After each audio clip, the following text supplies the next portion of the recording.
Welcome back, learners. In this video we are going to study about equivalent fractions. Making equivalent fractions. This is a must-have skill. With it you will ace your fractions problems. If you are ready for this film, then you have probably used fraction strips before. Here is a whole one. Let's fold it to make two halves. This whole is in quarters. This is in sixths.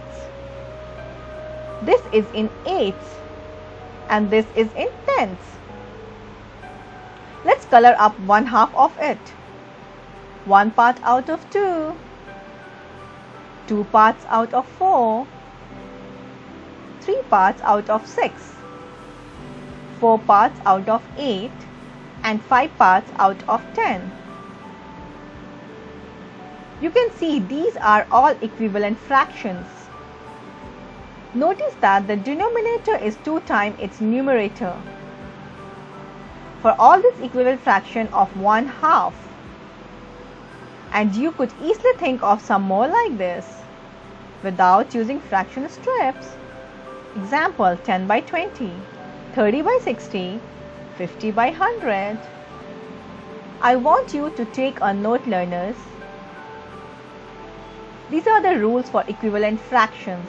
Can only be met by multiplying or dividing. And whatever I do to the numerator, that is our top number, I have got to do to the denominator, that is the bottom number. These equivalent fractions of 1/2 has bigger numbers, but we can see they all have the same size value. We multiply to get these equivalent fractions. Now let's think about that without the fraction strips. Here 1/2. What to do to get the denominator and numerator to 2 by 4, which is equivalent to 1 by 2.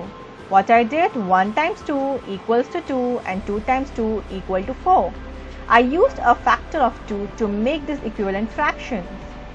Whatever I do to the top, I have got to do to the bottom. So if use a factor of 3, I get this equivalent fraction, that is 3 by 6.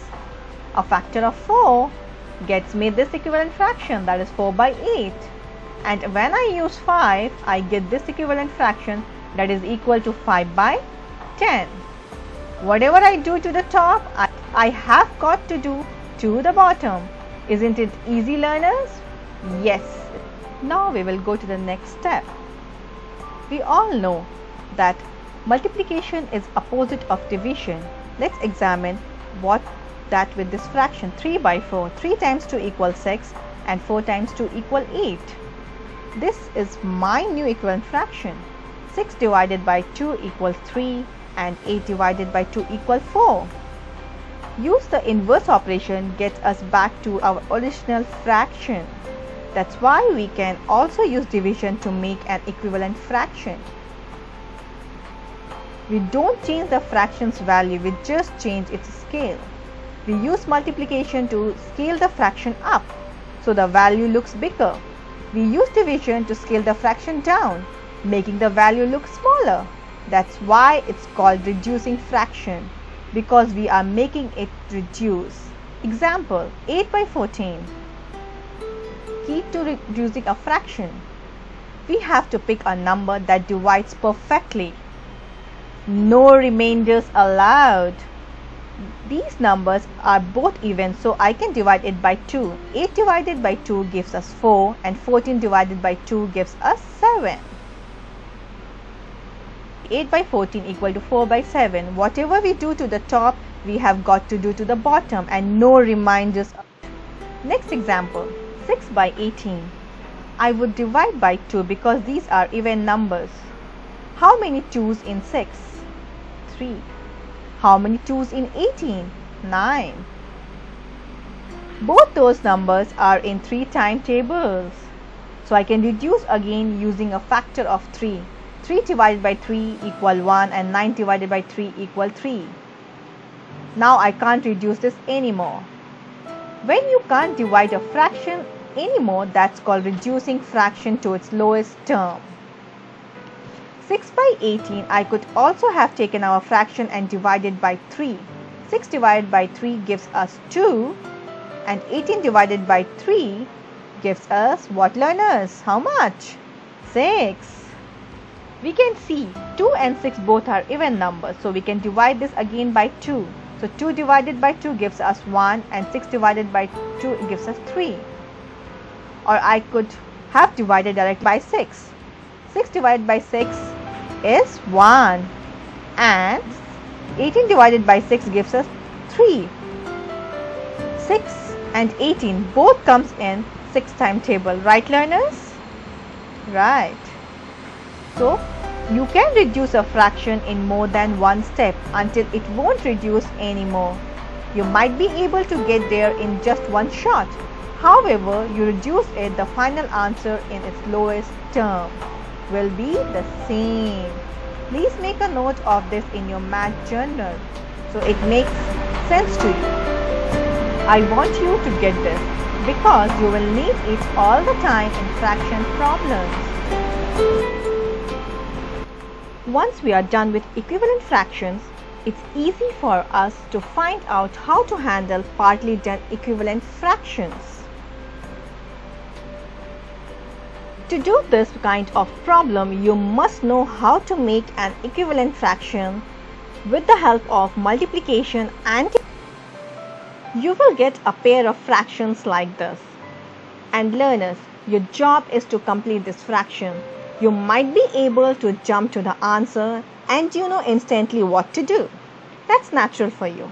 It's so fantastic that let's start off. Our unfinished fraction pair, we have two numerators, that is 7 and 35. How do we get from 7 to 35? We multiply our 7, what is 35? Run through 7 timetable until we get 35. So 7 times 5 equals 35. Whatever we do to the top, we have to do to the bottom. So 9 times 5 equals 45 and we are done. Yippee! All we are doing with this problem is applying logic. Let's try another one. The unfinished fraction has a smaller denominator. We are going from 33 to 11, reducing. So we are dividing here. 33 divided by what number gives us 11? Think about it, learners. Use the 11 timetable to find out. 3 times 11 equal to 33. We are dividing by 3. Do the same to the numerator. 9 divided by 3 gives us 3. This is how I think through these problems. It's flawless. But you have to be able to use your timetables to do it. So if you are not strong on multiplication, practice. Get strong with this. When completing any equivalent fraction, we look at the finished part. 2 numerators or 2 denominators to decide how to finish the problem. Complete the fraction. With this pair of equivalent fraction, we have both numerator and we know 3 times 5 equals 15. Whatever we do with the top number, we have to do with the bottom number. So something times 5 equal to 40. Think through the 5 timetable to get the answer of 40 and you will see that 8 times 5 equal to 40. So 8 is our missing denominator. We work smaller number to the larger number we multiply. Here the larger number is on the left. This time we are going smaller. We are reducing. That's mean we are dividing. So 10 divided by something equals 5. So we know 10 divided by 2 equals 5 because we know 5 times 2 equals to 10. For the unfinished part, we might be wondering what number divided by 2 is 3. It can seem how to do because we are starting through a known number position, but don't worry, you will notice that 5 times 2 equals 10. That's the inverse of 10 divided by 2 equals 5. We can use the inverse of operations and we can work right to left. That's very helpful because it gives us a number to start from. If you start from the 5 and end at the 10, are multiplying. Of course, We know 5 times 2 equals 10, and we too know whatever we do to the bottom we have got to do with the top. So 3 times 2 equals 6. The missing numerator is 6. If you work through this kind of problem from larger number to smaller number, you are dividing. Here that's mean we work from left to right. If we were moving from smaller number to larger number, means we are multiplying. Dear boys and girls, I want you to get that it doesn't matter which part of whichever fraction is incomplete, because now you have the maths tool and the thinking to deal with it. Right, learners? I hope you found this video helpful. I will see you next time. Enjoy your maths lesson. Take care and stay safe. Bye-bye.